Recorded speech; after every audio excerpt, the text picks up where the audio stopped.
My name is Andy Crow, and I'm the CEO and founder of Velociteach. We train individuals and companies all over the world in project management. And I want to talk for just a moment about one specific topic within project management, and that's the area of certification, and specifically about the PMP credential.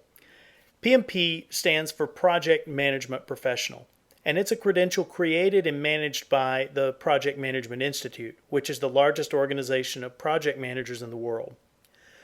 So the very first PMPs earned their credential back in 1984, and today there are approximately 500,000 people with the PMP credential. So a lot of people ask, what does earning that do for them? First of all, it doesn't really make you a great project manager or necessarily mean that you're a great project manager. What it does is recognize your experience in project management and your understanding of the knowledge areas and the process groups and the processes related to project management. And more importantly, it gives you a common vocabulary for managing projects. So a lot of people want to know why they should pursue this certification. And if you go back to the early 1990s, having it used to be fairly rare. But now with the number of PMPs out there in the marketplace, the scales have really tipped. So it's become much more of a must-have.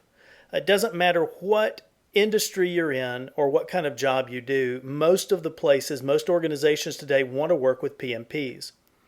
One good piece of information is that on average, project managers with the PMP credential earn about 15% more.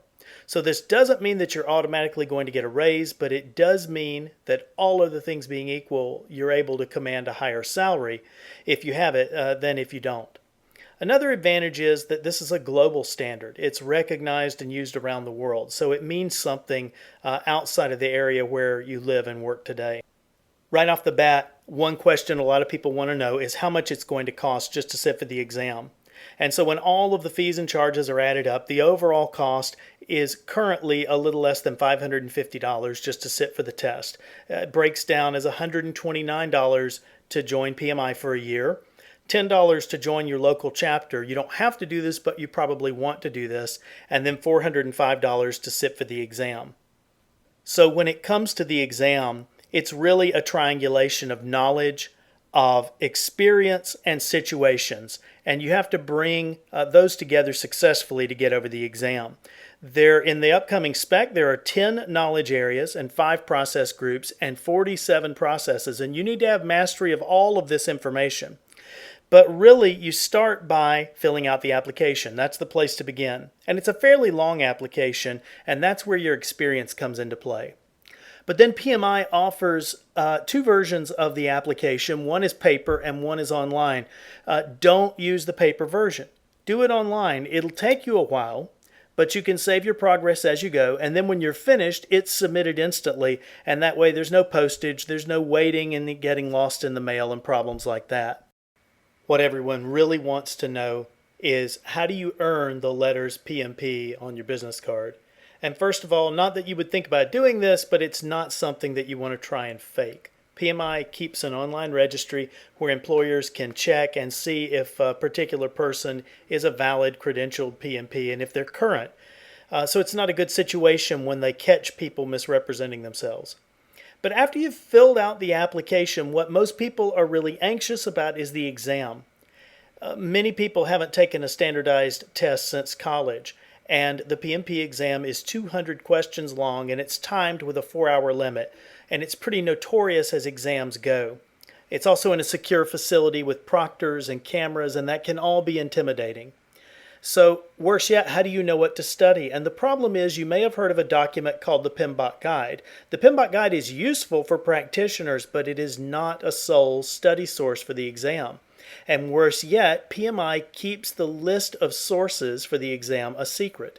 So there are a few resources that can help you with this. First of all, I've written a book that you can buy. It's the sole study reference for the PMP exam, all in one book, and it's the gold standard for PMP exam preparation. It's called The PMP Exam, How to Pass on Your First Try by Andy Crow. We also have some CDs where we've gotten a panel of experts together to talk through the most important topics, the exam traps, the information you need to know. Also have a set of flashcards that can help you specifically go over the most common topics, to review formulas, to review inputs, tools, and outputs that you need to know for the exam. And a quick reference guide, which is just a laminated guide that keeps all of the most important information right there at your fingertips that you can reference quickly and helps you recall and review. We also have all of this put together in one kit so that you can get everything together at a better rate. Now there's also an online e-learning class, and this is called Insight. There is nothing else on the market like Insight. It is by far the most advanced e-learning site that most of you will ever use, but certainly that you'd use in PMP preparation. We also have a live boot camp. It's a boot camp, except there's nobody yelling at you. So this way is really the best use of time. It's the most efficient. It eliminates all of the risk. You come for 3 days, you get all of the information, and you get to work with somebody who's an expert. And at the end, if you've followed all the steps that we've given you, you'll be ready to take the exam. And Velociteach has the highest documented pass rate of any training company, so you're improving your odds right away. There's also a live online class that kind of blends the e-learning and the live bootcamp format. It works great for people who live too far away to attend a live class but want the focus of being able to interact with an instructor and talk to an expert. So how long should this take? Well, the good news is if you take the live class, you can pretty much focus on 3 days and then take the exam immediately after class.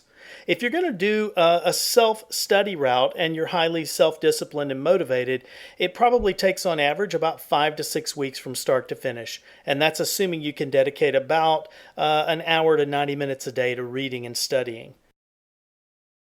The good news is that regardless of the method that you choose to prepare, the PMP is a great career enhancement for professional project managers or people with adequate experience who want to make a career of project management. And it makes sense when you look at the big picture. If you're ready to take the next step, come see us or give us a call at Velociteach. We're here to help.